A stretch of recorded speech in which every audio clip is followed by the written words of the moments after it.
அவர் எந்த ஒரு காரியம் செய்தாலும் நான் செய்தேன் ஒத்துக்கொள்வாரு சார். நாங்க இதை செய்தோம் என்று ஒத்துக்கொள்வாரு சார். நீங்க இலங்கையில எங்க இருக்கீங்க? நாங்க இங்க திருவோணமலையில இருக்கிறோம் சார். திருவோணமலை. சரிம்மா. ஓம் சார். ஓகே. சரிம்மா, ஈழத்து மக்கள் எல்லாரும் கேட்டேன்னு சொல்லுங்க, கவலைப்படாதீங்க.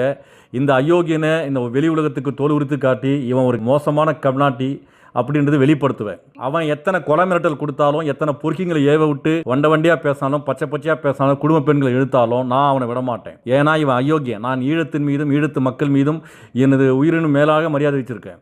அப்படி சமயத்தில் இந்த மாதிரி ஒரு அயோக்கியம் அதை பயன்படுத்தி கொண்டு அந்த மக்களுக்கு எந்த உதவியும் எந்த அரசாங்கம் செய்யாத விதத்தில் இவன் செயல்படுறான் இல்லைங்களா, அதெல்லாம் பார்த்துட்டு பொறுமையாக வேடிக்கை பார்க்க மாட்டேன், நான் விட மாட்டேன் சார். உங்களை கையெடுத்து நான் கும்பிடுறேன் சார். உண்மையில அவனை விட்டுறாதீங்க சார். சரிம்மா, நீங்க சொல்லக்கூடிய கருத்து நான் செய்தியில வெளிப்படுத்துறேம்மா பொதுமக்களுக்கு. உண்மையில சார், இவனை போல ஒரு தரங்கட்டவன் என்னோட தலைவர் இல்ல சார். அம்மா